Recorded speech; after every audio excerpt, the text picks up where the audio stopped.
కృష్ణకుమార్ గారు నమస్కారం. నమస్తే. ఈ హైడ్రా ఏంటి అసలు? దీని వెనుక ఉన్న ఉద్దేశాలు ఏమై ఉంటాయి అనుకుంటున్నారు? హైదరాబాద్లో ఎవ్వరు మాట్లాడినా ఒకప్పుడు ఇప్పుడు కూడా మాట్లాడుకుంటారు. బెంగళూరు గురించి ట్రాఫిక్ గురించి మాట్లాడుకుంటారు. హైదరాబాద్ ట్రాఫిక్ గురించి కూడా అట్లాగే మాట్లాడుకుంటున్నారు. ఇప్పుడు ఎందుకు అట్లా జరుగుతుంది అంటే కాసేపు వర్షం పడితే చాలు కాలువలు పొంగుతున్నాయి, డ్రైన్లు రకరకాలు అసలు ఇది అది అని చెప్పుకోలేం. అసలు వర్షం వచ్చిన రోజున మీరు బయటికి రావద్దు, ముఖ్యమైన పనులు ఉంటే తప్పితే బయటికి రావద్దు అని ప్రభుత్వాలు హెచ్చరిక చేసే పరిస్థితిలోకి హైదరాబాద్ వెళ్ళిపోయింది. రీజన్ ఏంటి అంటే పాపులేషన్ విపరీతంగా పెరిగింది, నగరీకరణ బాగా పెరిగిపోయింది. ఇంతకుముందు ఎవరిని అడిగినా 10 ఏళ్ల క్రితం ఇలా ఉండేది, 20 ఏళ్ల క్రితం ఇలా ఉండేది, 30 ఏళ్ల క్రితం ఇలా ఉంది అని మాట్లాడుకుంటూ ఉంటారు. ఇది పరిపాటి. అయితే ఇవాళ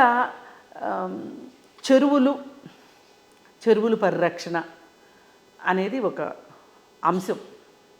ఈ అంశానికి ఎందుకు ఇంత ప్రాధాన్యత వచ్చింది అంటే ఇప్పుడు కూకట్పల్లి, మియాపూరు,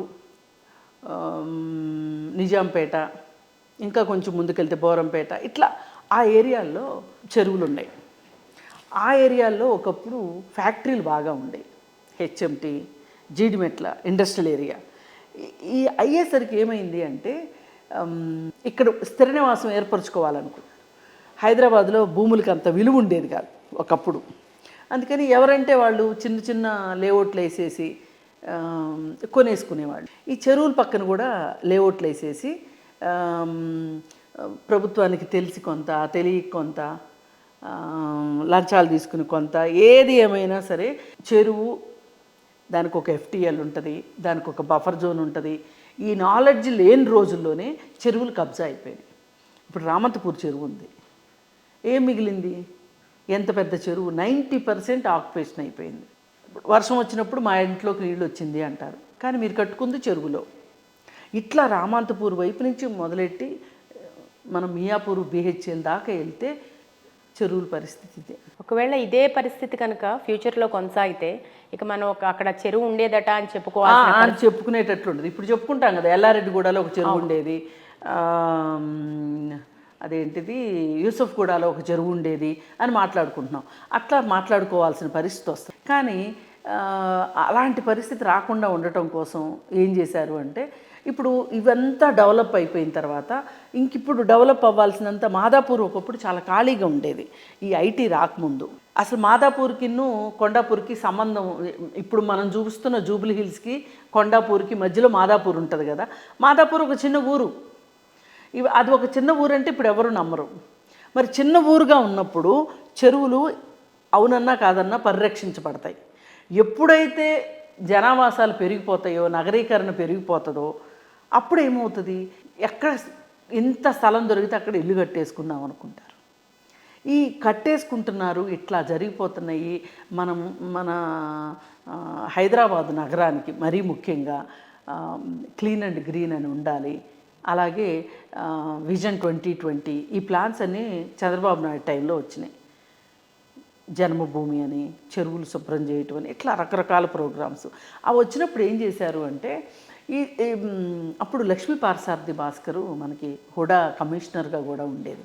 ఆవిడ ఏమాత్రం డీవియేషన్స్ ఉన్నా ఒప్పుకునేది కాదు, చాలా స్ట్రిక్ట్ ఆఫీసరు. ఆ టైంలో ఈ ఎఫ్టీఎల్ సరే ఆక్రమణకు గురైపోయిన చెరువులన్నీ గురైపోయినాయి, అవ్వని వాటినైనా పరిరక్షించుకోవాలి అని ఎఫ్టీఎల్ ఫిక్స్ చేయాలి, బఫర్ జోన్ ఫిక్స్ చేయాలి అని మొదలెట్టారు. అలా మొదలెట్టిన దగ్గర అయినా సరే ఆ తర్వాత మళ్ళీ ఆక్రమణలు వచ్చేసినాయి. ఈ వచ్చేసినందువల్ల వచ్చే నష్టం ఏంటి అంటే ఈ చెరువులు తగ్గిపోతే ఆ చుట్టుపక్కల భూగర్భ జలాలు తగ్గిపోతాయి.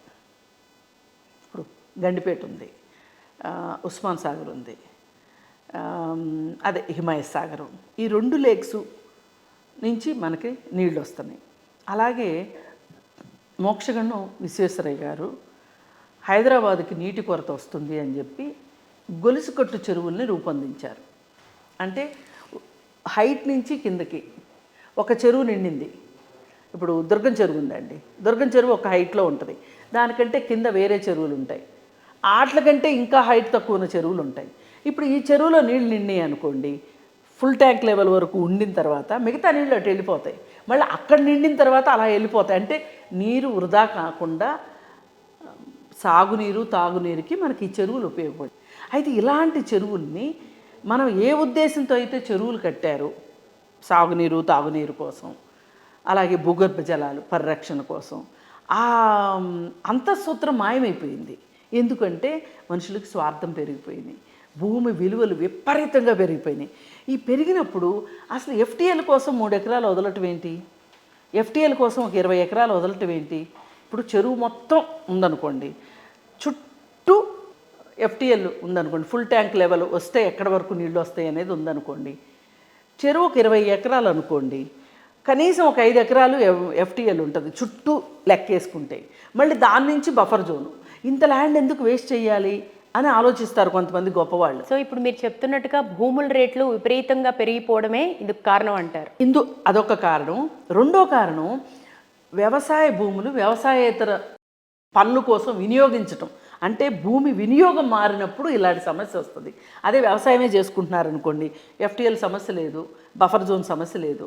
అదే వ్యవసాయం కాకుండా ఇళ్ల స్థలాలు అనేసరికి ఈ చెరువును రక్షించాలి కాబట్టి ఇప్పుడు మనకి ఎప్పుడైనా రోడ్డు పక్కన ఏదైనా డ్రైనేజ్ వర్క్ ఏదైనా జరుగుతుందనుకోండి, రోడ్డు వర్క్ జరుగుతుందనుకోండి, అడ్డంగా కట్టేస్తారు, అటు వెళ్తే ప్రమాదము అని. అట్లాగే చెరువుకు కూడా మీరు దాటి లోపలికి వెళ్ళడానికి వీలు లేదు అన్నట్లు. ఇప్పుడు మెయిన్ ఫోకస్ ఏమైపోయిందంటే ఇట్లాంటి విషయాల మీద ఏం చెయ్యాలి అని ఆలోచిస్తే నాలాలపైన ఆక్రమణలు, వరద నీటి కాలువల మీద ఆక్రమణలు, చెరువుల పక్కన ఆక్రమణలు, 111 జీవోల ఆక్రమణలు, ఇవన్నిటిని అడ్రస్ చేయాలి అంటే ఇప్పుడున్న యంత్రాంగం సరిపోదు అని ఆలోచించి పెట్టింది ఈ హైడ్రా. ఓకే, ఇది డిజాస్టర్ మేనేజ్మెంట్స్, అలాగే ఎసెట్స్ ప్రొటెక్షను. ఇప్పుడు డిజాస్టర్స్ వచ్చినప్పుడు మీ మనుషులు కావచ్చు, ఆస్తులు కావచ్చు, నష్టం జరుగుతాయి. అదే మనం ముందు ప్లానింగ్లో ఉన్నాం అనుకోండి, ఇప్పుడు వైనాడు లాంటి ప్రకృతి వైపరీత్యాలు ఆపగలుగుతాం కదా ఒక ప్లానింగ్ అంటూ ఉంటే. ఇప్పుడు ఏమవుతుంది, ఈ చెరువు దగ్గరలో ఒక కాలనీ ఉంటుంది. ఈ చెరువులో నీళ్ళు ఎక్కువ వచ్చినప్పుడు వర్షాకాలం బాగా వర్షాలు పడినాయి అనుకోండి, నీళ్ళు ఆ కాలనీల్లోకి వచ్చేస్తున్నాయి. ఇప్పుడు కొన్ని కాలనీలు అయితే లంగర్ హౌస్ దగ్గర కొన్ని కాలనీల్లో వర్షాలు బాగా వచ్చినప్పుడు కాలనీలు మునిగిపోయినప్పుడు పడవల్లో వాళ్ళకి పాల ప్యాకెట్లు ఇవ్వటం కానీ ఏమన్నా ఇవ్వటం కానీ చేయాల్సిన పరిస్థితి వస్తుంది. పడవల్లో ఏ కాలంలో ఉన్నాం మనం? అలాంటి దుస్థితి లేకుండా ఉండాలి అంటే ఎక్కడ నాలాలు, ఇప్పుడు బుల్కాపురం నాలా ఉంది. ఈ బుల్కాపురం నాలా ఎక్కడ శంకరపల్లి దగ్గర నుంచి మొదలవుతుంది, జన్వాడ అటు నుంచి వచ్చి గండిపేట దగ్గరికి నీళ్ళు వచ్చి మళ్ళీ అదే కాలువ మూసి వరకు వెళ్తుంది. ఈ వెళ్ళే దారిలో ఎన్నో కాలనీలు బుల్కాపురం నాలాని ఆక్రమించేసినాయి. అలా ఆక్రమించిన కాలనీయే ఇక్కడ షేక్పేట నాలా దగ్గర కొన్ని కాలనీలు ఉంటాయి. బాగా వర్షం వచ్చింది అంటే ఈ నాలాలో నీళ్ళు వచ్చేసేస్తాయి. అదేమో ఖాళీగా కనిపిస్తూ ఉండేసరికి, అంటే పక్కన ప్రొటెక్షన్ అది లేకపోయేసరికి దానిలో దుప్పట్లు వేస్తారు, షూలు వేస్తారు, కొన్ని చోట్ల అయితే పరుపులు కూడా వేస్తారు. చిన్నపిల్లలు మ్యాన్హోల్లో పడి చనిపోవడము ఇలాంటివి మనం చాలా చూసాం. ఇట్లాంటి దుర్ఘటనలు ఇవన్నీ ఎందుకంటే డ్రైనేజ్ సిస్టమ్ సరిగా లేకపోవటం వల్ల ఇదంతా నాలాలు పొంగి మ్యాన్హోల్స్లోంచి నీళ్లు బయటకు వచ్చేసేసి అక్కడ మ్యాన్హోల్ ఉంది అనేది తెలియదు. ఇప్పుడు ఆ మ్యాన్హోల్ని కొంచెం పక్కకు తీస్తే నీళ్ళన్నీ పోతాయి అనే ఉద్దేశంతో ఎవరో ఒకళ్ళు పక్కకు తీస్తారు. ఆ పక్కకు తీసిన తర్వాత దాన్ని మూత వేయకపోయేసరికి దానిలో వెళ్ళి పడి చనిపోతారు. అందుకోసం ఏంటంటే వీటన్నిటి కోసం ఇలాంటి ఏదైనా ఒక వ్యవస్థను ఏర్పాటు చేయాలి అని రేవంత్ రెడ్డి ఆలోచించారు. ఒక ముఖ్యమంత్రి మాట్లాడుతూ కూడా ఈ విషయం చెప్పారు. అంటే ఒక ప్రజాప్రతినిధిగా నేను ఫెయిల్ అయినట్టే కదా ఇలాంటి సమస్యలు పరిష్కరించకపోతే అని.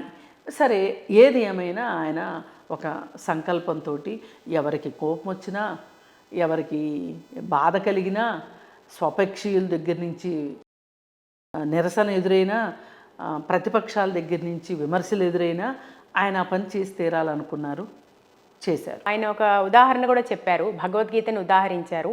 ఇక్కడ ధర్మయుద్ధం చేయాలి, మనవాళ్ళు పరాయి వాళ్ళు అనే భేదభావం ఉండకూడదని. నిజంగా ఈ ధర్మయుద్ధం కంటిన్యూ అవుతుందంటారా? కంటిన్యూ అవ్వాలి. అవ్వకపోతే ఇప్పుడు నాగార్జునకు ఒక రూలు, ఇంకొకరికి ఒక రూలు అంటే కుదరదు కదా. ఇప్పుడు నాగార్జున ఏం గుండెలు బాదుకుంటున్నాడు, ఇప్పుడు ప్రజలకు కూడా అర్థం కావాలి ఇది. ఆయన ఏమంటాడు, నేను నా పట్టాభూమిలోనే కదా చేశాను అంటాడు. ఆయన పట్టాభూమే, నిజం కూడా పట్టాభూమే. సో ఇప్పుడు ఇక్కడ ఒక విషయం క్లారిఫై చేయండి కృష్ణకుమారి గారు. నాగార్జున అక్కడ ఎట్లాంటి కబ్జా చేయలేదు, పట్టాభూమి, కానీ అక్కడ ఒక కన్స్ట్రక్షన్ చేయకూడదు అనే విషయం నాగార్జునకు తెలీదా? ఎందుకు తెలీదు? అదే చెప్పబోతున్నా. నాగార్జునకు తెలుసు. ఆయన ఒక గోడ కట్టేసి గోడను ఆనుకుని చెరువు నీళ్లు ఉన్నాయి, కానీ రూల్స్ ఏం చెప్తున్నాయి, నీళ్ళు అక్కడ వరకే ఉన్నా సరే అక్కడి నుంచి ఎఫ్టీఎల్ ఉంటుంది, ఎఫ్టీఎల్ నుంచి బఫర్ జోన్ ఉంటుంది అని చెప్తుంది. చట్టం చట్టమే కదా. ఇది ఎందుకు వచ్చింది ఈ ఇబ్బంది? మీరు ఒకప్పుడు రైతుల దగ్గర నుంచి పట్టాభూమి కొనుక్కున్నారు. ఆ పట్టాభూమి ఎఫ్టీఎల్లో ఉందా బఫర్ జోన్లో ఉందా అనేది ఆనాడు చూసుకోవాల్సిన అవసరం రాలా. రైతులకి పట్టా ఉంటుంది కాబట్టి వాళ్ళు ఏం చేసేవాళ్ళు అంటే, రైతులు వర్షాకాలం వచ్చినప్పుడు ఊరుకునేవాళ్ళు, శీతాకాలం నుంచి అక్కడ పంట వేసుకోవటం మొదలెట్టేవాళ్ళు, ఎండాకాలం గొర్రెలు మేపుకోవటాలు ఏమైనా చిన్న చిన్న మొక్కలు ఉంటే అవన్నీ చేసుకునేవాళ్ళు. మళ్ళీ వర్షాకాలం వచ్చేసరికి ఒక సీజన్, ఒక 4 నెలలు 5 నెలలు అక్కడ వ్యవసాయం చేయడానికి కుదిరేది కాదు. కానీ ఇప్పుడు వ్యవసాయం పోయి ఇళ్ళు వచ్చేసినాయి. ఇళ్ళు వచ్చినప్పుడు ఇట్లా కుదరదు కదా. మరి వర్షాకాలం ఇల్లు ఎక్కడికి వెళ్తుంది? పంట అయితే వేయకుండా ఆగుతాం, ఇల్లు ఎక్కడికి పోతుంది? అందుకే ఎఫ్టీఎల్ చెరువుని పరిరక్షించడం కోసం, వేరే ఎవరు కూడా ఇది తెలియక కొని మోసపోకుండా ఉండటం కోసం ఎఫ్టీఎల్ ఫిక్స్ చేశారు. ఓన్లీ ఎఫ్టీఎల్లే కాకోకుండా బఫర్ జోన్ కూడా ఫిక్స్ చేశారు.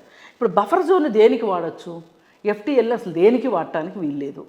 మహా అయితే మీరు ఏమైనా మొక్కలు పెట్టుకోవచ్చు, 4 నెలలు వర్షాలప్పుడు మునిగిపోయి చచ్చిపోయినా పర్వాలేదు అనుకునే మొక్కలు అక్కడ పెట్టుకోవచ్చు, లేదు బఫర్ జోన్లో పెద్ద మొక్కలు పెట్టుకోవచ్చు, తోట కూడా పెట్టుకోవచ్చు. శాశ్వత కట్టడాలు కట్టకూడదు మొక్కలు. ఇప్పుడు నాగార్జున ఏం చేశాడంటే, ఇప్పుడు యాక్చువల్గా నాగార్జున గురించి మనం మాట్లాడదాము.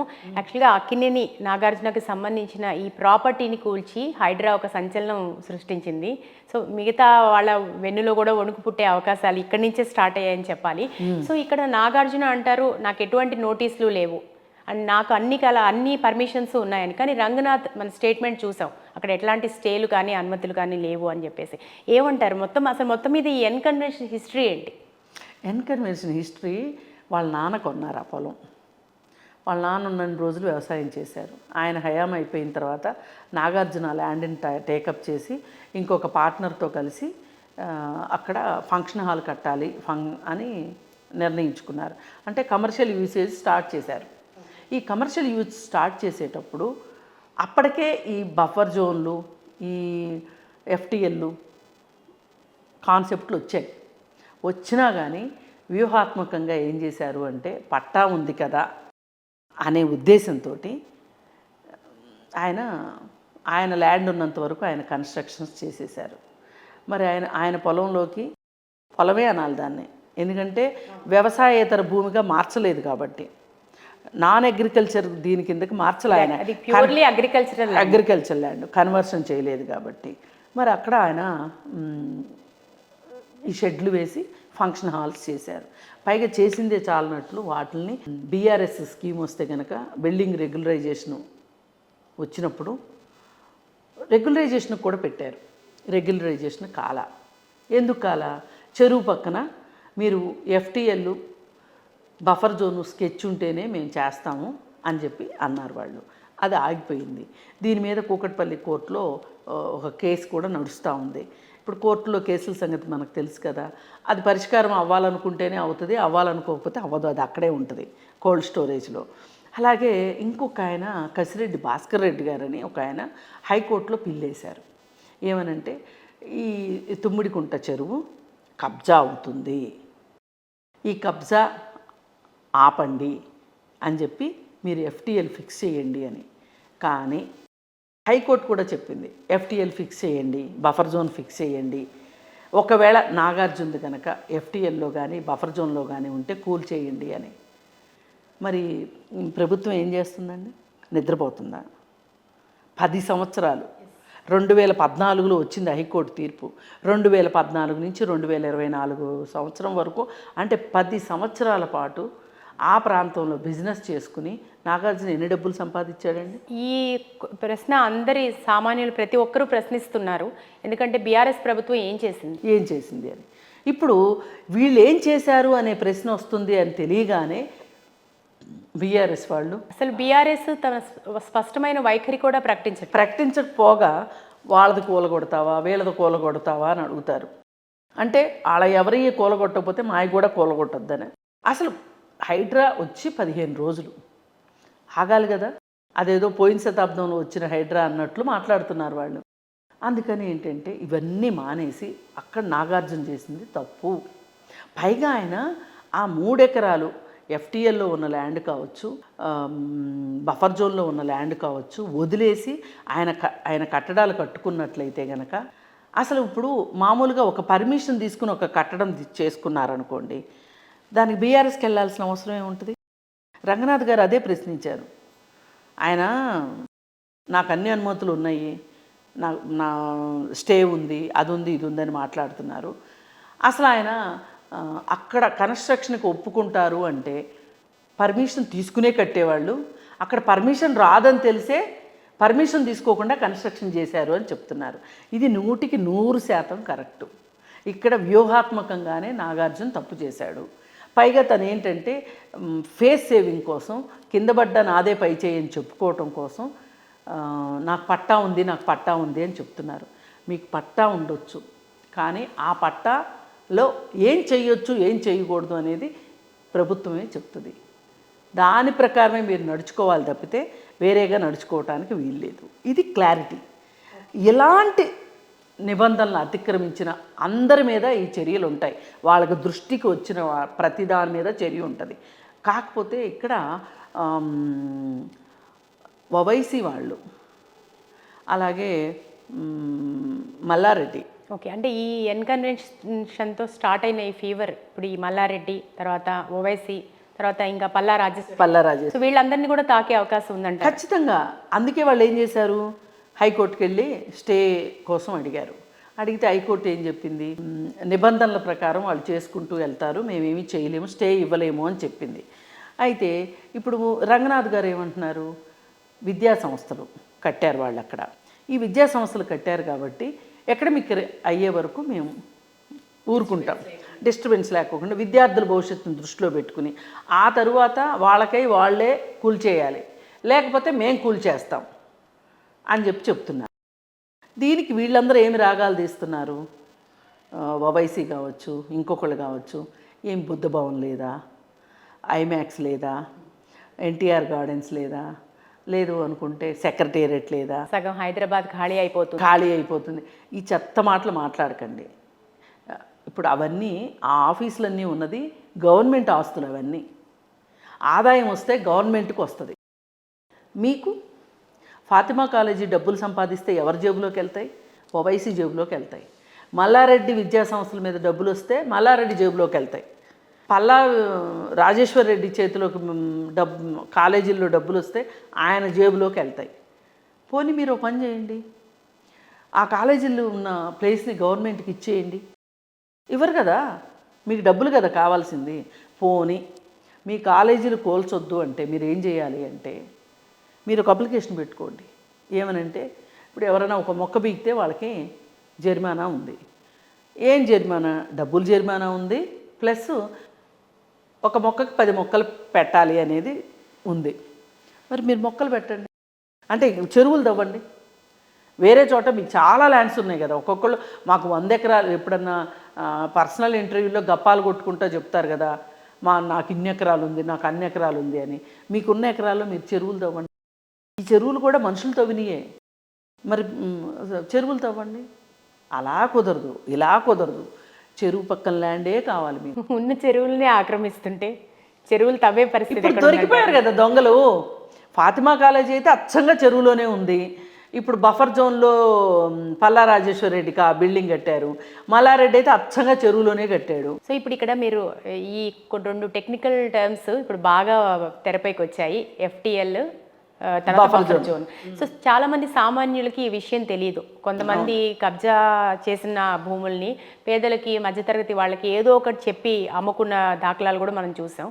మరి అట్లాంటి వారికి కనుక కూల్చివేత కనుక జరిగితే వాళ్ళ పరిస్థితి ఏంటి? అప్పుడు ప్రజా ప్రతిఘటన కావచ్చు, రాజకీయ ప్రతిఘటన కూడా వచ్చే అవకాశం ఉంది కదా. సో దీని మానవీయ కోణంలో కూడా చూడాల్సిన అవసరం. అవును, మానవీయ కోణంలో చూడాలి. అయితే దీనికి మహారాష్ట్ర గవర్నమెంట్ ఒక చట్టం చేసింది. అదేంటి అంటే, ఇప్పుడు ఒక రియల్టర్ అమ్మాడు, అది నిబంధనలకి విరుద్ధంగా ఉంది, గవర్నమెంట్ వచ్చి కూల్చింది. అప్పుడు తప్పు చేసింది ఎవరు? రియల్టర్ పే చేయాలి. ఒకవేళ రియల్టర్ పే చేయలేని పరిస్థితిలో ఉంటే గవర్నమెంట్ పే చేయాలి. ఎందుకంటే ఈ రియల్టర్కి సహాయకారిగా ఉన్నది ఎవరు? అధికారులు. వీళ్ళు ఇచ్చిన పర్మిషన్లు, వీళ్ళు లాలూచీపడి వీళ్ళ డబ్బుల కోసం, వీళ్ళ లంచాల కోసం పర్మిషన్లు ఇచ్చారు. ఇక్కడ విక్టిమ్స్ అనేవాళ్ళు బాధితులు ప్రత్యక్షంగా వీళ్ళు అవుతున్నారు. కానీ వెనకాల పర్మిషన్ ఇచ్చిన రెవెన్యూ అధికారులు కావచ్చు, రాజకీయ నాయకులు కావచ్చు, వీళ్ళందరూ కళ్ళు మూసుకొని ఆ రోజు పర్మిషన్స్ ఇచ్చారా? ఏంటి పరిస్థితి? అవును, అందుకే వాళ్ళకి న్యాయం చేయాలి. ప్రజలు కూడా ఇక నుంచి జరిగింది ఏదో జరిగిపోయింది, ఇక నుంచి మీరు చూసి చెరువు చుట్టుపక్కల కొనుక్కునేటప్పుడు 1-10 సార్లు ఆలోచించండి. లేదు అనుకోండి, అక్కడే కొనాలి అనుకుంటే కనుక గవర్నమెంట్ది కూడా పూచికత్తు ఉండదు అని గవర్నమెంట్ ఏదో ఒక రోజు ప్రకటిస్తుంది. ఇప్పుడు రియల్టర్ అన్నా కట్టాలి, గవర్నమెంట్ అన్నా కట్టాలి. వాళ్ళకి మట్టుకు నష్టం జరగటానికి వీల్లేదు. రంగనాథ్ గారు కూడా పేదలవి, అలాగే దిగువ మధ్య తరగతి వాళ్ళవి మేము కోల్చబోము అని చెప్పి ఆయన ఇచ్చారు. ఎక్కడైతే నాళాలు ఉన్నాయో, ఇప్పుడు నేను బుల్కాపురం నాలా అని చెప్పాను. ఆయన ఒకనొక ఇంటర్వ్యూలో కూడా చెప్పారు, ఒకవేళ అలాంటి పరిస్థితి వస్తే వాళ్ళకి ఏదో ఒక రకంగా ప్రభుత్వం తరఫు నుంచి న్యాయం జరగాలి అని చెప్పి చెప్పారు. అది జరిగి తీరుతుంది. మహా అంటే అండి, ఇలాంటి జరిగింది ఒక 50 చెరువుల దగ్గర జరిగినాయి అనుకోండి. చెరువు చుట్టూ అపార్ట్మెంట్లు రావు కదా, ఎక్కడో ఒక పక్క వస్తాయి. ఆ అపార్ట్మెంట్ల వరకు గవర్నమెంట్ కనుక వాళ్ళని టేక్ కేర్ చేయగలిగితే కనుక అవి తీసేస్తారు. అపార్ట్మెంట్స్ కూలగొట్టారు, చాలా చోట్ల కూలగొట్టారు, ఇంకా కూలగొడతారు. ఇక అందులో అసలు ఏం వెనక ముందు లేదు. కాకపోతే మనుషులు కూడా ఉంటున్నారు అనుకోండి, అప్పుడు దానికి కొంచెం గడువు ఇస్తారు వాళ్ళకి. అంటే ఈ కూలగొట్టడం అనేది ప్రైవేట్ అసెట్సే అంటారా, లేక పబ్లిక్వి ఎలా చేస్తారండి? పబ్లిక్వి చేయరు. ఎందుకంటే ఇక్కడ కావాల్సింది ఏంటంటే, మరీ ఇప్పుడు హుస్సేన్ సాగర్ది ట్యాంక్ బండ్ అంతా నిర్మాణం జరిగిపోయింది కాబట్టి చుట్టూ కట్టారు, కానీ అక్కడ డిమార్కేషన్ అయిపోయింది కదా, అయిపోయాక కట్టారు. వాటి గురించి ఎలా మాట్లాడతారు? వీళ్ళు మాట్లాడేది ఏంటంటే 1960లో ఇప్పుడు లెక్కల ప్రకారం అది ఎఫ్టీఎల్ఏ కదా అంటారు. అది ఎట్లా కుదురుతుంది?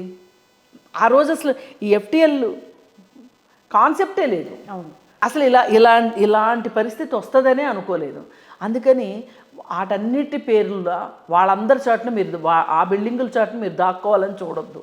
ఇక్కడ ఇప్పుడు ప్రస్తుతం జరుగుతున్న దానికి పైగా ఈ మొత్తం ఇలా జరగడానికి కారణం 10 సంవత్సరాలు కేసీఆర్ ప్రభుత్వం చాలా నిర్లిప్తంగా, నిర్లక్ష్యంగా వ్యవహరించింది చెరువుల పట్ల. పైగా ఏం చేసిందంటే దొంగలకి తాళాలు ఇచ్చేసినట్లు చేసేది. పైగా మున్సిపల్ శాఖ మంత్రిగా కేటీఆరే ఉన్నాడు. ఆయన ఏం చేశాడు? వాసవి కంపెనీకి ఒక చెరువు, దుర్గం చెరువుని ఒక కంపెనీకి, అలాగే మల్కం చెరువుని ఇంకొక కంపెనీకి, ఇంకొక చెరువుని ఇంకొక కంపెనీకి సిఎస్ఆర్ ఫండ్స్ కింద ఇచ్చేశాడు. పైగా ముంపుకు గురై ఎన్ని కష్టాలు పడుతున్నారో ప్రజలు చూస్తూ కూడా ఇప్పుడు వాళ్ళు ఏం చేశారు? ఇలా చెరువుల్ని ఇవ్వడం వల్ల, దత్తత ఇవ్వడం వల్ల సిఎస్ఆర్ ఫండ్స్ గురించి, ఆ పక్కన వాళ్ళ ఆస్తులు ఉంటే వాళ్ళ ఆస్తులకి రోడ్లు వేసుకోవడం. ఇప్పుడు మల్కం చెరువుని అపర్ణ గ్రూప్కి ఇచ్చారు. అపర్ణ గ్రూప్ వాడు చెరువు కట్ట ఎంత ఉంటుందండి? మహా అయితే ఒక 50 ఫీట్లు ఉంటుంది మహా అయితే. కానీ 100 ఫీట్ల రోడ్డు వేసుకున్నాడు తన ప్రాజెక్ట్ ముందు. అంటే చెరువులోకి జరిగాడనేక. ఇప్పుడు ఆయనకే పెత్తనం ఇస్తే ఆయన ఏం చేస్తాడు? ఆయనకి నచ్చినట్టు చేసుకుంటాడు. ఇది వీళ్ళు కొన్ని చోట్ల చెరువుల పక్కన అనవసరమైన రోడ్లు వేయటం, ఎఫ్టీఎల్లో రోడ్డు వేయడం, అలాగే బఫర్ జోన్లో రోడ్డు వేయటం, ఇవన్నీ చేయటం. పైగా వీళ్ళు ఏం చేస్తున్నారంటే చెరువులకి కట్టలు చాలా ఎత్తుగా కట్టేసేసి ఒకవేళ ఎఫ్టీఎల్ సంగతి ఎవరికి అర్థం కాకుండా ఉండటానికి, ఇదివరకేంటి ఎఫ్టీఎల్ అనగానే ఫుల్ ట్యాంక్ లెవెల్ కదా, నీళ్ళు వెళ్ళిపోతాయి కదా, నీళ్ళు వెళ్ళిపోకుండా ఉండటం కోసం ఏం చేస్తున్నారంటే వీళ్ళు ఫుల్ ట్యాంక్ లెవెల్ అనేది ఎవరికి అర్థం కాకుండా ఉండటం కోసం చుట్టూ కట్టలు పెంచేసేసి రాళ్లతోటి గోడలు కట్టేశారు. ఇప్పుడు దుర్గం చెరువు దగ్గర కూడా జరిగింది అదే. ఇప్పుడే మాట్లాడుతున్నారు టీఆర్ఎస్ వాళ్ళు, అక్కడ రేవంత్ రెడ్డి తమ్ముడిల్లో అన్నిల్లో ఉంది కదా అని మాట్లాడుతున్నారు. ఎస్ ఉంది, కరెక్టే. మరి మీరెందుకు ఫిక్స్ చేయలేదు అసలు ఎఫ్టీఎల్? 10 ఏళ్ళు మీరు ఏం చేస్తున్నారు? గాడిదలు కాస్తున్నారా? తెలియాలిగా మీరు 10 ఏళ్లలో. నెక్టార్ గార్డెన్స్ ఎప్పుడు దానికి వెళ్ళడానికి దారే ఉండేది కాదు, వర్షాకాలం నీళ్ళు వచ్చేసేసాయి. అట్లాంటి నెక్టార్ గార్డెన్స్ని కాపాడి పక్కన పెట్టారు మీరు. ఇప్పుడు కట్టలు ఎత్తుగా పోసేసి గోడలు కట్టాక ఇంక నీళ్ళు ఎందుకు వెళ్తాయి బయటికి? ఇట్లాంటి వాళ్ళని రక్షించడానికేగా మీరు చెరువుని చెరబట్టింది. ప్లాన్స్ వేయాలో అన్నిటినీ కూడా ఇంప్లిమెంట్ చేసేసారు. అది చెరువును పరిరక్షించడానికి కాకుండా చెరువు అన్యాక్రాంతం అవడానికే వాళ్ళు చేశారు. కాబట్టి ఇప్పుడు వాళ్ళు లబలబలాడిపోతున్నారు. ఇప్పుడు జనవాడ ఫామ్ హౌస్ ఇప్పుడు రీసెంట్గా కూడా హైడ్రా విజిట్ చేసింది. అక్కడ బుల్కాపురం నాలా పక్కన నాలాని ఆక్రమించేసేసి నాలాని అసలు పూర్తి చేసేసి అక్కడ గేట్లు పెట్టుకున్నారు. 13 గుంటల ల్యాండు, నాలాకి సంబంధించిన ల్యాండు వీళ్ళ దాంట్లోకి వెళ్ళిపోయింది. మరి అది పడగొట్టాల్సిందే కదా. అసలు 111 జీవోలో కూడా 1,50,000 ఎకరాలు, దాదాపు 1,00,000 ఎకరాల భూమి. అయితే ఈ 111 జీవోని తీసేయాలని చెప్పి కేసీఆర్ చూశాడు. అసెంబ్లీలో జీవో కూడా పాస్ చేశారు. కానీ అవ్వదు, అది అవ్వకూడదు.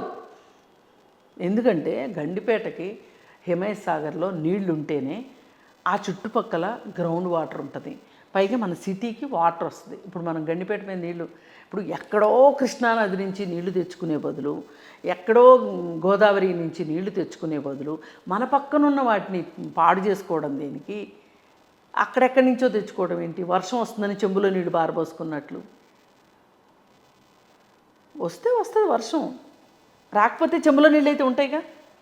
అందుకని ఇలాంటి పిచ్చి పనులన్నీ చేసి వీళ్ళు 10 సంవత్సరాల పాటు వీళ్ళు చెయ్యలేని పని చేస్తానంటున్నాడు కాబట్టి రేవంత్ రెడ్డి, అదిగో పట్నం మహేందర్ రెడ్డిది, ఇదిగో పొంగులేటి శ్రీనివాసరెడ్డిది, ఇదిగో అదిగో అని ఏళ్ళు చూపిస్తున్నారు.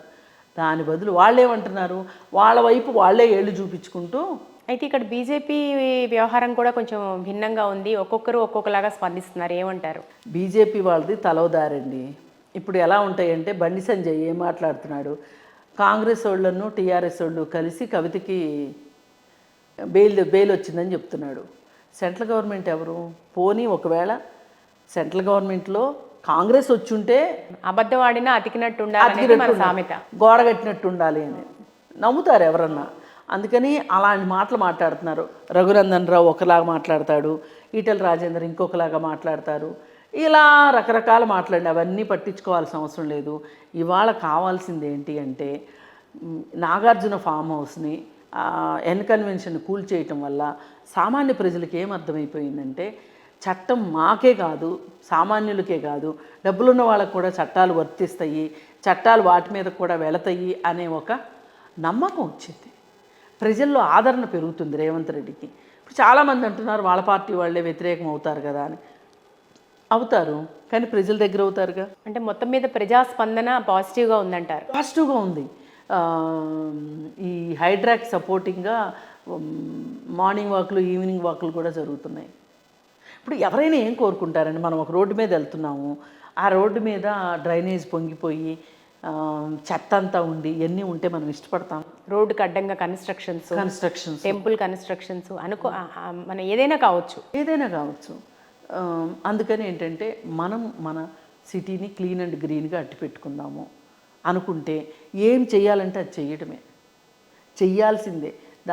ఆ విషయంలో ఇంకా సెకండ్ థాట్ లేదు. ఓకే, ఎటువంటి రాజకీయ ఒత్తిళ్ళకి తలగకుండా వెళ్ళే అవకాశం ఉందంటారా? ఎందుకంటే ఇటువంటి ఇష్యూస్లో ఆరంభ సూరత్వం బాగానే ఉంటుంది, కానీ ముందు ముందు తీవ్రమైన రాజకీయ ఒత్తిళ్ళు కూడా ఉండే అవకాశం ఉంది అంటున్నారు.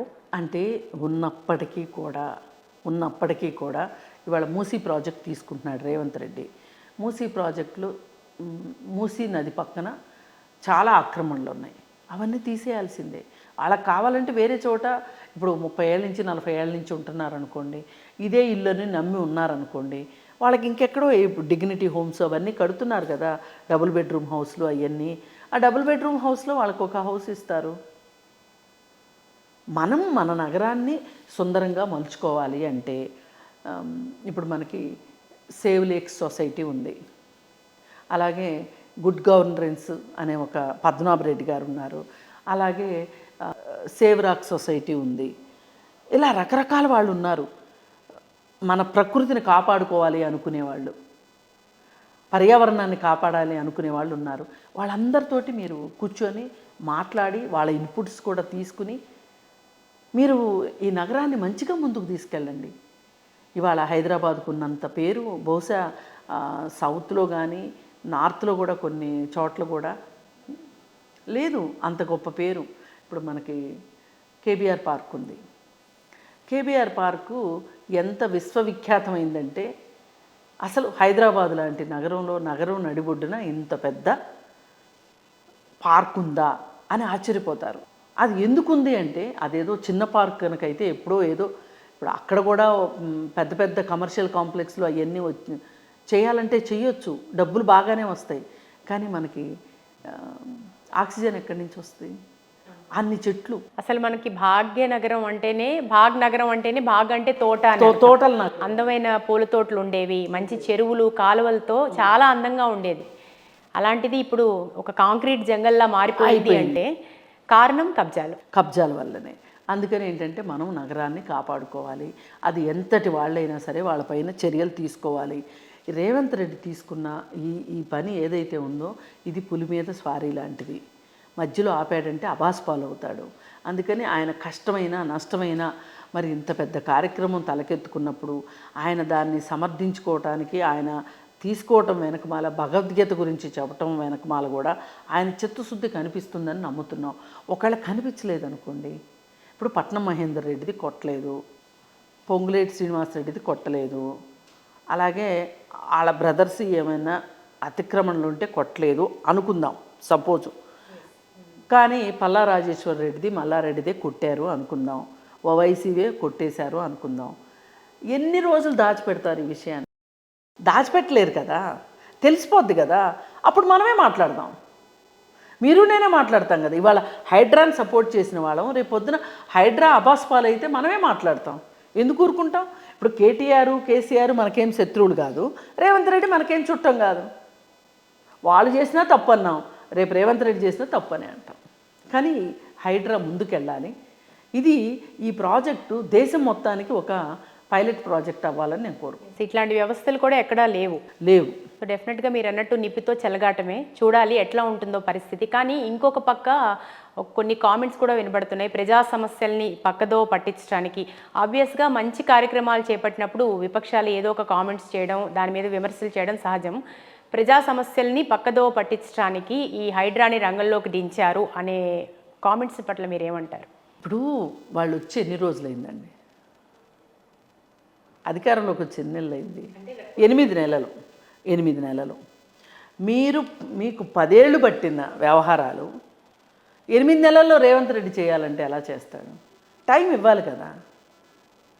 ఇప్పుడు ఒక పిల్లాడు ఒక స్కూల్ నుంచి ఇంకొక స్కూల్కి మారుతాడండి, అడ్జస్ట్ అవ్వడానికి టైం పడుతుందా లేదా?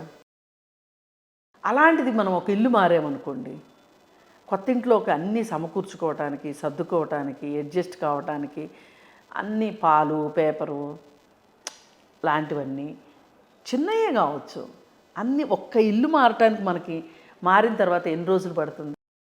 ఇది కూడా అంతే. కొత్త ప్రభుత్వం వచ్చారు, వాళ్ళు ఒక లక్ష్యంతో ఇప్పుడు 100 చెప్పారు చేస్తామని, 100లో 80 చేసినా మంచిదే, 60 చేసినా మంచిదే. అసలంటూ ప్రభుత్వం నడుస్తుందా లేదా అన్నది ఇంపార్టెంట్. కానీ తీవ్రమైన అసంతృప్తి అయితే ఒక విషయంలో వచ్చారు, తలకు మించిన భారాన్ని భుజాన వేసుకున్నారు. కానీ హైదరాబాద్లో పారిశుధ్యం మట్టుకు బాగాలేదు. ఇది మట్టుకు అడ్రస్ చేయాల్సిన సమస్య ఇమ్మీడియట్గా. మరి కార్పొరేటర్లు ఏం చేస్తున్నారో ఏంటో ఏమీ తెలియదు. కానీ మరి కార్పొరేటర్ల దగ్గర నుంచి అంటే బీజేపీ వాళ్ళను టీఆర్ఎస్ వాళ్ళు కార్పొరేటర్లు చాలా ఎక్కువ మంది ఉన్నారు. మరి వాళ్ళందరూ నాన్ కోఆపరేషన్ చేస్తున్నారా, ఏం చేస్తున్నారో మనకు తెలియదు. ఏది ఏమైనా నగరం బాగుండాలి. ఇంకొక రకమైన కామెంట్ కూడా వినిపిస్తోంది. ఒక 10 కబ్జాలు కూల్చేసి కొంతమందిని భయభ్రాంతులకు గురి చేసి ఏదో విధంగా ఒక రకంగా లబ్ధి పొందాలనే ప్రయత్నం కూడా ఇందులో కనిపిస్తోంది అనే విమర్శలు కూడా అక్కడక్కడ వినిపిస్తున్నాయి. నేను అదే అండి అంటున్నాను, ఏం చేద్దాం అనుకున్నా కానీ ఎక్కువ టైం పట్టదు కదా మాట్లాడడానికి. ఇప్పుడు ఎవరికైనా 1 సంవత్సరం టైం ఇవ్వాలి కదా. అంటే మీరు అన్నట్టుగా ఇందాక అసలు ఉద్దేశాలు తెలియడానికి కాస్త టైం తెలిసిపోద్ది కదా. ఇప్పుడు మొదలెట్టారు హైడ్రా, రేపు ఇంకో పని మొదలెడతారు, చేస్తారు. మనం చూడాలి కదా. అసలు మొదట 4-5 నెలలు వాళ్ళకి మనశ్శాంతి లేకుండా చేశారు బీజేపీ వాళ్ళను టీఆర్ఎస్ వాళ్ళు కలిసి. 3 నెలల్లో పడిపోద్దని, 2 నెలల్లో పడిపోద్దని, ఈ ప్రభుత్వం కూలిపోద్దని, ఈ ప్రభుత్వం ఉండదని, ఇలా రకరకాల కామెంట్లు చేస్తే ఎవరైనా అధికారంలోకి వచ్చిన వాళ్ళకి ఏముంటుంది? ఎంత గొప్పోళ్ళకైనా సరే ఒకసారి అధికారంలోకి వచ్చిన తర్వాత 5 సంవత్సరాల తర్వాత ఓడిపోతే అది వేరే విషయం. కానీ ఇప్పుడే కూల్చేస్తాం, నిన్ను ఇంటికి పంపించేస్తాం అన్నట్టు మాట్లాడితే ఎవరైనా ఎలా తీసుకుంటారు? అవును, ఏం కాన్స్పిరసీ జరుగుతుందో తెలియదు. దాని గురించి ఆలోచించడమే సరిపోతుంది వాళ్ళకి. అలా ఒక 3 నెలలు 4 నెలలు వాళ్ళని రేవంత్ రెడ్డి నిద్రపోనివ్వలేదు. ఓ పక్కన అంటే విపక్షాలు ప్రజా సమస్యల నుంచి దృష్టి మరల్చారంటారు మీరు. అంతే. వాళ్ళే ఈ రాష్ట్రంలో ఇప్పుడు ఏదైనా పని జరగట్లేదు అంటే గనక పని జరగకపోవటానికి ప్రతిపక్షాలే కారణం. అందుకని ఇప్పుడు అలా అని 5 ఏళ్ల పాటు అబ్బో అలా చేసేస్తాడు ఇలా చేసేస్తాడు అని రేవంత్ రెడ్డి గురించి నేనేమి సర్టిఫికేట్ ఇవ్వడానికి కూర్చోలే నేను ఇక్కడ. కాకపోతే ఎవరికైనా కొంత టైం ఇవ్వాలి కదా. సో ఇంత విలువైన ల్యాండ్స్ని కబ్జా చేసిన తర్వాత ప్రభుత్వం ఎట్లా పరిరక్షిస్తుందని మీరు అనుకుంటున్నారు? ఇప్పుడు చెరువుల్ని పరిరక్షించడానికి ఎఫ్టీఎల్ ఫిక్స్ చేసి బఫర్ జోన్ ఫిక్స్ చేస్తే చెరువులు కాపాడబడతాయి. అలాగే ఆక్రమణలు ఉంటే కూడా ఎవరైనా చెరువుని ఆక్రమిస్తే ఎక్కడో దాకెందుకు, ఇప్పుడు స్టోరీ అంతా తుమ్మిడికుంట చెరువు గురించే జరుగుతుంది కదా. ఈ తుమ్మిడికుంట చెరువు 29 ఎకరాలు 6 గుంటలు. ఇప్పుడు దాని 10 ఎకరాలకు మిగిలింది. మిగతా 19 ఎకరాలు ఏమైంది? నాగార్జున అయితే ఆక్రమించలేదు, నా పట్టా భూమి అని చెప్తున్నాడు ఆయన. అది క్లియరు. ఇంకొక డైరెక్షన్లో చాలా ఇళ్ళు వచ్చేసినాయి, ఇంకొక డైరెక్షన్లో చాలా ఎన్క్రోచ్మెంట్. ఇక్కడ ఒక చిన్న విషయం, చాలా మంది అనుకుంటున్నారు నాగార్జున కబ్జా చేశాడు అని, కానీ అది పట్టా భూమి అని కూడా చాలా మందికి క్లారిటీ లేదు. అదే నేనేమంటున్నా, నాకు కాన్సెప్ట్ నాకు తెలుసు కాబట్టి నేను నమ్ముతున్నా. పట్టా భూమి అయినా సరే అక్కడ వినియోగించడం, భూ వినియోగం అని ల్యాండ్ యూజ్ సర్టిఫికేట్ అని ఒకటి ఉంటుందండి మనకి. ల్యాండ్ యూజ్ సర్టిఫికేట్ అని మన హుడాలో ఇస్తారు. కన్స్ట్రక్షన్ 100% తప్పే. ఈ ల్యాండ్ యూజ్ సర్టిఫికేట్లో క్లియర్గా ఇస్తారు. అది residential Zona, commercial Zona, peri urban Zona, ఇలా అక్కడ ఈ సిటీ ఎలా ఉండాలి అనే దానికి సంబంధించి ఒక ప్లానింగ్ సెక్షన్ ఉండి ప్లానింగ్ సెక్షన్ ప్లాన్ చేసి ఉంచుతుంది. ఇప్పుడు మన ల్యాండ్ దేంట్లో ఉంది?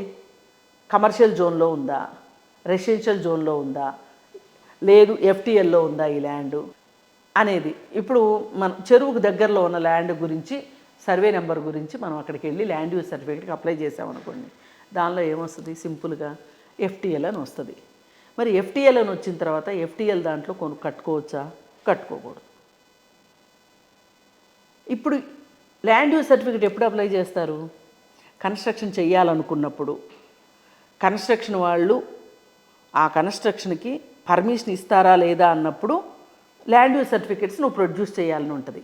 అసలు నాగార్జున ల్యాండ్ యూజ్ సర్టిఫికేట్ తీసుకోకుండా ఎందుకు కన్స్ట్రక్షన్ చేశాడు? అనుమతి లేకుండా ఎందుకు కన్స్ట్రక్షన్ చేశాడు? మరి చాలా తెలివైనోడు కదా. ఎందుకు చేశాడు అంటే బఫర్ జోన్లో కట్టి దాన్ని రెగ్యులరైజ్ చేసుకుందాం అనుకున్నాడు. ఇప్పుడు పాపాలన్నీ చేసి తిరుపతి హుండీలో డబ్బులు వేద్దాం అన్నట్లుగా ఉంటే ఇలాగే ఉంటుంది మరి.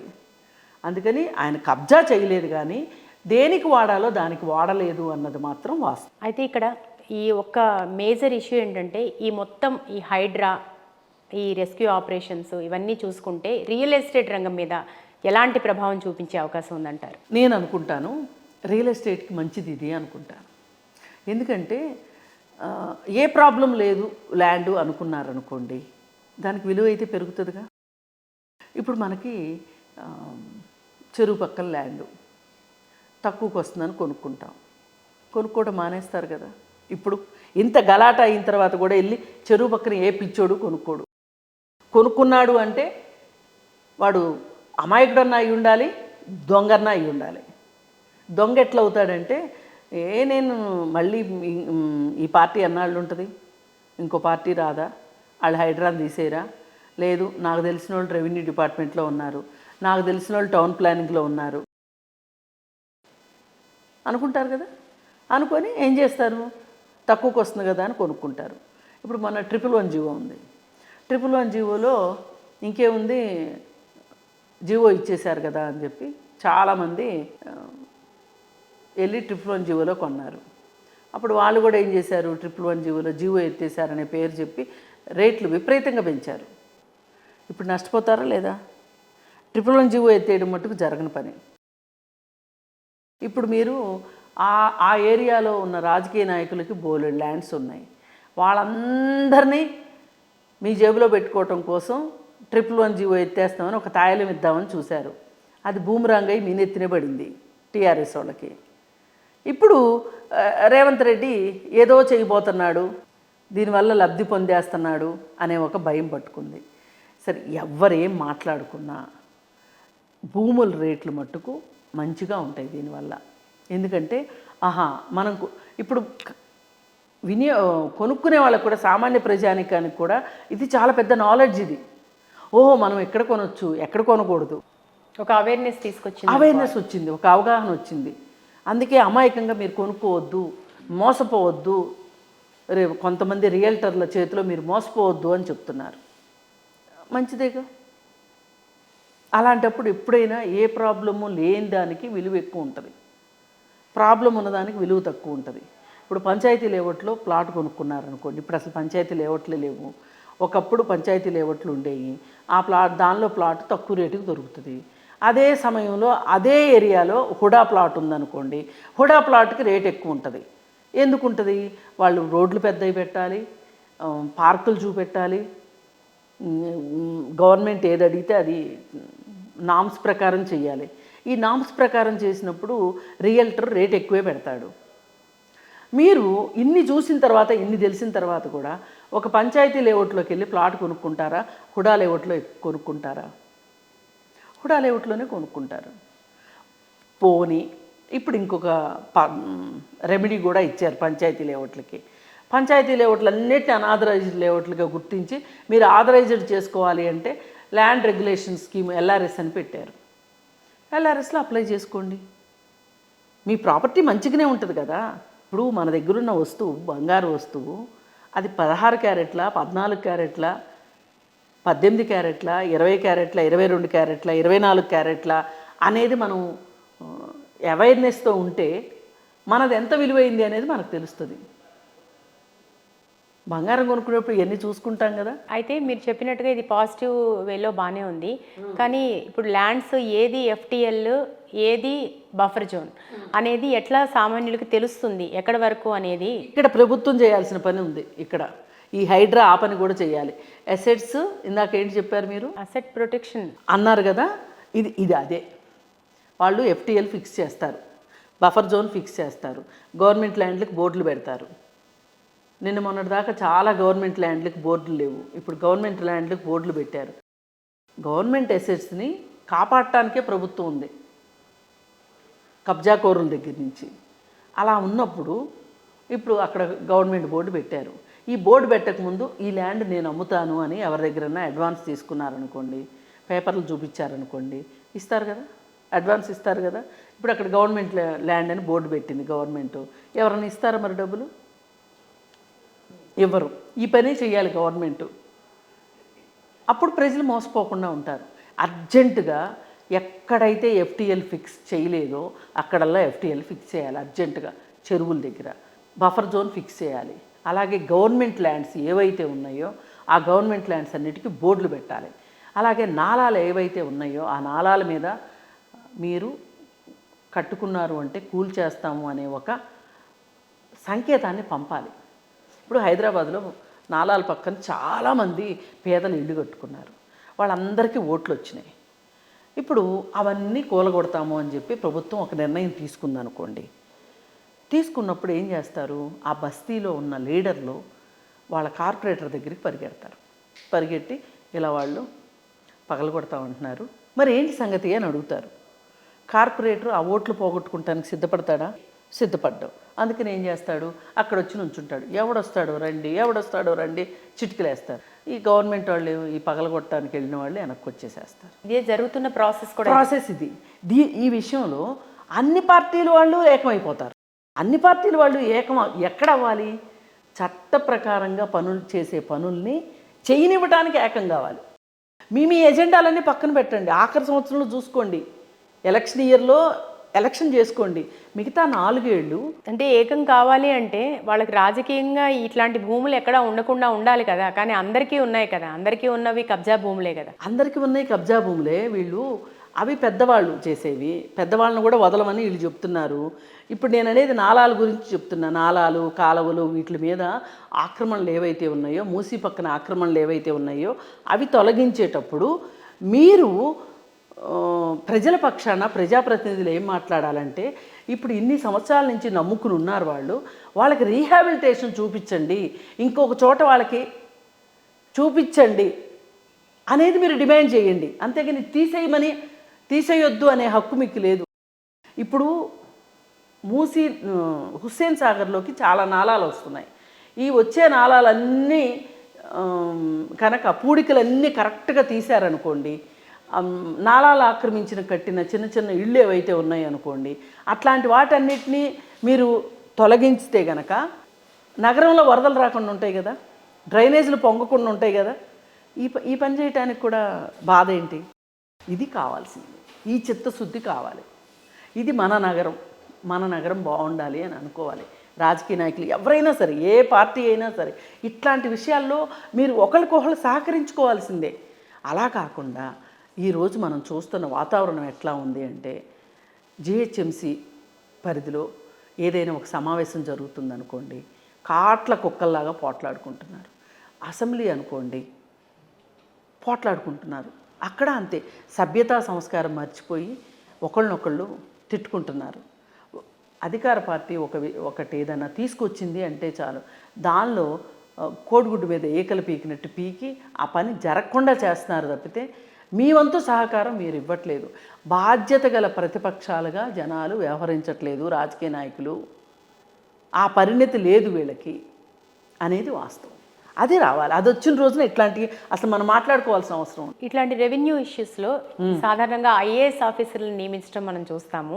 కానీ హైడ్రాకి ఐపీఎస్ ఆఫీసర్ని నియమించడం, రంగనాథ్ని, అంటే ఎట్లా చూస్తారు? ఎవరినైనా నియమించవచ్చండి. అంటే జనరల్గా రెవెన్యూ ఇష్యూస్ అన్నప్పుడు మనకి గతంలో ఏదైనా, ఇది రెవెన్యూ ఇష్యూనే కాదు, ఇది ఒక 5-6 ప్రభుత్వ శాఖల్ని సమన్వయం చేస్తూ చేసే పనిది హైడ్రా అని. ఓకే, రెవెన్యూ కావాలి, మున్సిపల్ అధికారులు కావాలి, అలాగే టౌన్ ప్లానింగ్ వాళ్ళు కావాలి, సహకారం కావాలి, ఇక్కడ ఆఖరిలో పోలీసులు కావాలి. ఇంతమంది సహకారం అవసరం కాబట్టి ఒక సీనియర్ ఆఫీసర్ని వేయాలి అనుకున్నారు, సీనియర్ ఆఫీసర్ని వేశారు. ఇప్పుడు సజ్జనార్ గారు ఉన్నారు, ఆయన తీసుకెళ్ళి ఆర్టీసీ చైర్మన్గా వేశారు. ఆర్టీసీ చైర్మన్ కాదు, ఆర్టీసీ ఏదో ఆయనకి పోస్ట్ ఇచ్చారు. మరి ఎందుకు ఇచ్చారంటే ఏం చెప్తాము, ఒక్కొక్కసారి ఏంటంటే కాస్త రెస్ట్ ఇవ్వటానికి కూడా ఇస్తుంటారు. కొంతమందిని కావాలని లూప్ లైన్లో పెడతా ఉంటారు, ప్రభుత్వానికి ఇష్టం లేని వాళ్ళని. అలా రకరకాలు జరుగుతుంటాయి. కానీ ఇక్కడ రంగనాథ్ గారిని సెలెక్ట్ చేసుకోవటం వెనకమాల ఆయన ఐఏఎస్ ఐపీఎస్ అనేది పక్కన పెడితే ఆయన ముక్కుసూటి మనిషి, చిత్తశుద్ధి ఉన్న మనిషి, ఒత్తిళ్ళకి లొంగని మనిషి, అందుకని పెట్టారని నేను అనుకుంటాను. ఇప్పుడు హైడ్రాకి ఒక చట్టం కూడా తీసుకొస్తున్నాము, అదేవిధంగా ఒక పోలీస్ స్టేషన్ కూడా ఏర్పాటు చేయాలనే ఉద్దేశంలో కూడా ఉన్నాము అని చెప్తున్నారు. ఎందుకంటే ఇట్లాంటి ఈ అధికారులు, ఈ పర్మిషన్స్ ఇచ్చిన, అడ్డగోలుగా పర్మిషన్స్ ఇచ్చిన రెవెన్యూ అధికారులు కావచ్చు, అప్పుడున్న రాజకీయ నాయకులు కావచ్చు, సో వీళ్ళ మీద కేసులు కూడా బుక్ చేసే అవకాశం ఉంది అంటున్నారు. సో ఏమంటారు ఇట్లాంటి ఎక్స్పాన్షన్ని? చేయాలండి, దాన్ని ఒక ఇండిపెండెంట్ ఆఫీస్గా తయారు చేయాలి. ఒక యంత్రాంగం అది నిరంతరం పనిచేస్తూ ఉండాల్సిందే. ఈ హైడ్రా అనేది పనిచేస్తేనే సత్ఫలితాలు వస్తాయి. లేదు మేము పొద్దున్నే 6ంటికి మేము వెళ్ళలేము. ఇప్పుడు ఐటీ అధికారులు ఉన్నారు, అర్ధరాత్రి వెళ్ళాలంటే అర్ధరాత్రి వెళ్తారు, తెల్లవారుజామున వెళ్ళాలంటే తెల్లవారుజామున వెళ్తారు. విపత్తుల నిర్వహణ ఉంది, డిజాస్టర్ మేనేజ్మెంటు, మేము పగలే చేస్తాము అంటే ఎలా కుదురుతుంది? అర్ధరాత్రి వర్షం వస్తే వెళ్ళాల్సిందే కదా. ఈ మధ్య ఒకటి వినిపిస్తోంది, ఈ చిత్రపురి కాలనీకి సంబంధించి కూడా ఇష్యూస్ ఉన్నాయి అవును. అని. ఏమంటారు అసలు, ఏంటి ఆ ఇష్యూ ఏంటి? అంటే అక్కడ ఏం జరిగిందంటే G+1 అని పర్మిషన్ తీసుకున్నారు. ఇంకో 2 ఫ్లోర్లో ఒక ఫ్లోర్ ఎక్స్ట్రా వేశారు. మీరు అనుమతి తీసుకున్నదా కట్టాలి అని ప్రభుత్వం చెప్తుంది. అది రూలు. ఎవరో ఒక బిల్డింగ్ వాళ్ళు కట్టారు అంటే వాళ్ళు ఏ టీడీఆరో ఏవో తీసుకుని కట్టారు అనుకుందాం. టీడీఆర్ లేకుండా కూడా కట్టి ఎప్పుడన్నా బీఆర్ఎస్ స్కీమ్ వస్తే అప్లై చేసుకుందాము అనుకున్నారు అనుకోవచ్చు. కానీ 225 ఇళ్ళు అట్లా కట్టడం కరెక్ట్ కాదు కదా. చాలా విమర్శలు వస్తున్నాయి. చాలా విమర్శలు వస్తున్నాయి. అక్కడ పగలు కొడితే కూడా నష్టమేమి లేదు. అసలు నిజమైన సినీ కార్మికులు ఎవరు లేరు అక్కడ. అక్కడంతా అదొక దొంగల ముఠాలాగా తయారైంది. అందుకని అలా అయినా న్యాయం జరుగుతుందేమో చూడాలి. కృష్ణకుమారి గారు, ఇంకా ఫైనల్గా చూసుకుంటే ఇక ముందు మనం ఆక్రమణలు లేని హైదరాబాద్ని చూడొచ్చు అంటారా? ఆశాభావంతో ఉందామండి. ఇప్పుడు ఒక రోడ్డు సడన్గా సన్నగా అయిపోతుంది. దానికి ఒకవైపు మసీదు ఉంటుంది, ఒకవైపు గుడి ఉంటుంది, ఇంకొక వైపు ఎవరో ఒక రిటైర్డ్ ఐఏఎస్ ఆఫీసర్దో లేకపోతే పేరున్న రాజకీయ నాయకుడిదో ఉంటుంది. అక్కడ బాటిల్ నెక్ వచ్చేస్తుంది. ఇలాంటివి చూసినప్పుడు ప్రజలు ఏమనుకుంటారు అంటే ఇదంతా పలుకుబడి ఉన్న వాళ్ళకి పెద్దవాళ్ళకినా, అదే మా ఇల్లు ఉంటే కొట్టేసేవాళ్ళు కదా ఇలా అనుకుంటారు. కానీ ప్రజలకు మనం ఇవ్వాల్సిన నమ్మకం ఏంటి అంటే చట్టం ముందు అందరూ సమానులే అనే ఒక మెసేజ్ని ఇవ్వగలగాలి. అది ఇచ్చిన రోజున ఆక్రమణలు ఆటోమేటిక్గా తొలగిపోతాయి. ఆక్రమణ లేని హైదరాబాద్ని మనం చూడొచ్చు. ఒక హైదరాబాద్ అనే కాదు, ఏ సిటీకైనా ప్లానింగ్ అవసరం. ప్లానింగ్ లేకపోతే కష్టం. అందుకని ప్రభుత్వాలు దానికి కట్టుబడి ఉండాలి. సో మన కుతుబ్ షాహీలు కలలు కన్నా మన హైదరాబాద్ తిరిగి మనకి పూర్వ వైభవం మనకు వస్తుంది ఈ హైడ్రా చర్యలతో అని మనం భావిద్దాము. తప్పకుండా ఖచ్చితంగా ఈ హైడ్రా కనుక ఇలా పనిచేస్తే కనుక బాగుంటుంది. ఇప్పుడు ఎవరైనా ఒక చెట్టును నరికేశారు, చెట్లను పెట్టాలి అంటే అది ఎవరు చేసినా సరే దాన్ని మనం ఎంత పెద్దవాళ్ళ మీదైనా చట్టాన్ని ప్రయోగించాలి అనేది హైడ్రా లక్ష్యం అని నాకు అర్థమైంది. అంటే ఒక లక్ష్యం. ఇన్కన్వెన్షన్ కూల్చివేతతో ఆ సంకేతాన్ని కూడా పంపింది. బలమైన సంకేతాన్ని పంపింది. పైగా హైడ్రా ఏం పిలిపిస్తుంది అంటే అక్రమ కట్టడాలు కట్టిన వాళ్ళకి వాళ్ళ సంగతి వాళ్ళకి తెలుసు. వాళ్ళే స్వచ్ఛందంగా కూల్చుకుంటే మరీ మంచిది. మీరు కూల్చకపోతే మేము కూలుస్తామని చెప్తుంది. ఇది కొన్ని రోజుల పాటు ఈ స్పెషల్ డ్రైవ్ నడవాల్సిందే. నడిస్తేనే ప్రజల్లో ఒక నమ్మకం వస్తుంది. సో మీరు చెప్పినట్టుగా డెఫినెట్గా ముఖ్యమంత్రి రేవంత్ రెడ్డి కూడా భగవద్గీత సాక్షిగా ఈ విషయాన్ని మనకి ఉద్ఘాటించారు కాబట్టి డెఫినెట్గా ఇది చిత్తశుద్ధితోనే పనిచేస్తుందనే ఆశాభావాన్ని మనం వ్యక్తం చేద్దాము. స్టూడియోకి వచ్చి మీరు హైడ్రా గురించి అలాగే రియల్ ఎస్టేట్ వీటికి సంబంధించిన చాలా విషయాలని చెప్పినందుకు థ్యాంక్ యూ సో మచ్ అండి.